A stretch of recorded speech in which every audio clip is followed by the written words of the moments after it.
Obviously, Meghan Markle never stops. If she is letting out a breath, she is letting out a lie. Speaking with People magazine, a friend of Meghan said, Meghan wants to be there to support her father-in-law, but at the same time, the scrutiny she receives outweighs the support. Ugh, American People magazine is ridiculous. It loves these sugary puff pieces about Meghan and her sidekick. They publish this stuff on a regular basis. So Meghan knows that anything she gives to them from a friend in this situation is going to probably get run. But seriously, they're trying to convince us that Meghan wants to support her father-in-law? Really?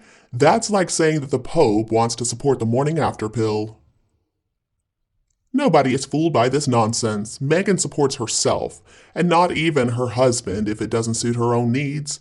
And for her to put out that she wanted to be at the coronation to support her father-in-law, that is just another big fat lie. But then again, that is what we have come to expect from her. Some may assume that after a while Meghan would get sick of all this, but she doesn't. It looks like she's becoming increasingly desperate.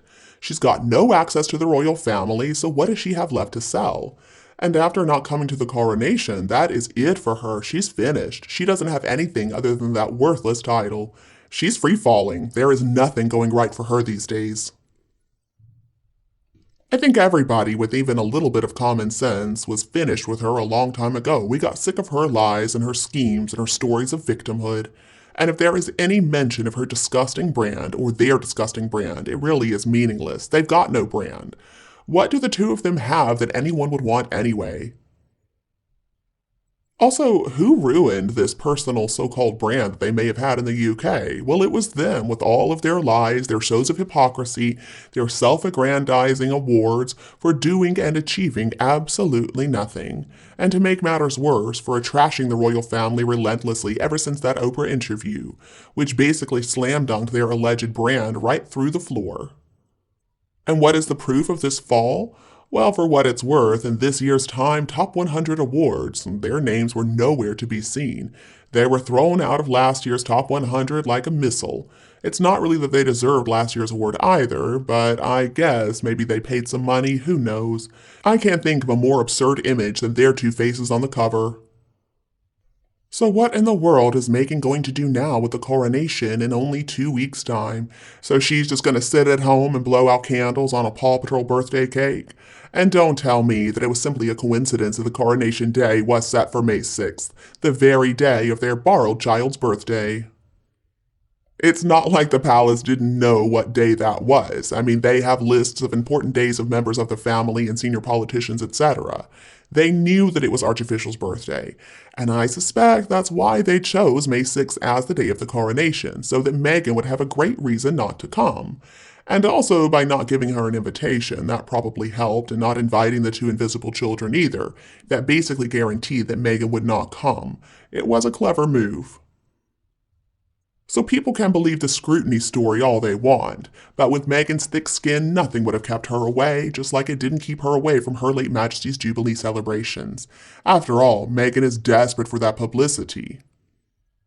No, I think the palace intentionally set up the clash of dates, and they issued invitations, I do think, to both Meghan and Harry, and then they just sat back and knew that Meghan was not going to come. They just sat there and listened to all the whining coming from California about apologies and, well, many things could happen.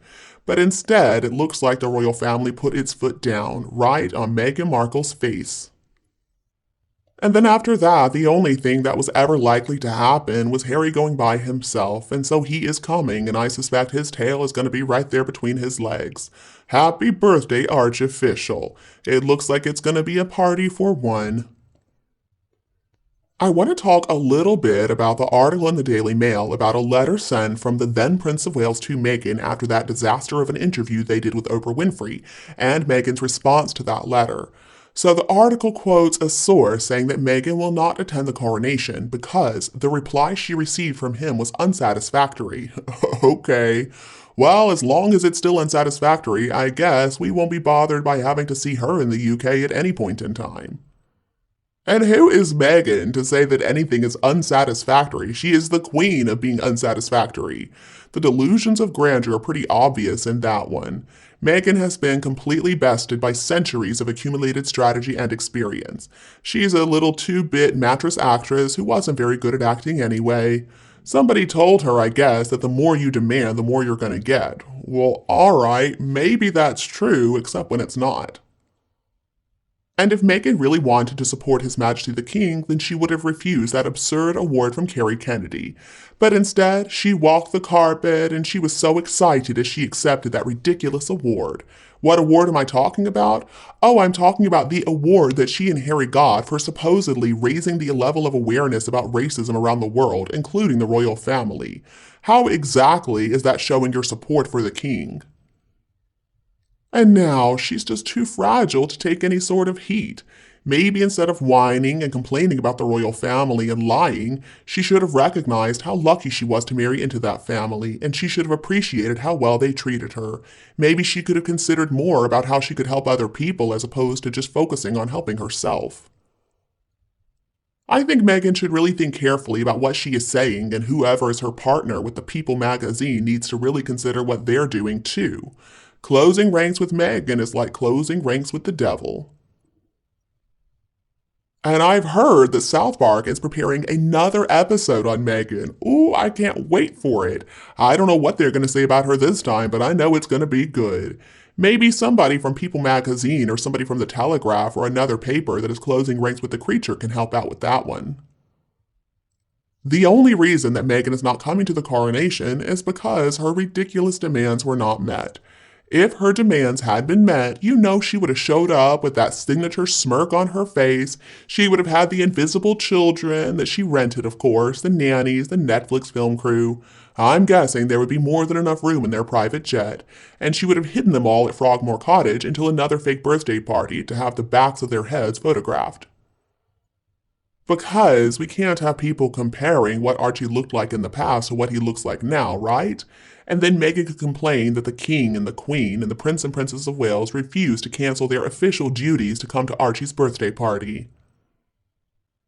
Even so, if Charles had given in to Meghan's demands, I'm guessing he could have also managed to cancel a couple of official duties to come to a child's birthday party and sing happy birthday to some little boy with a paper bag over his head.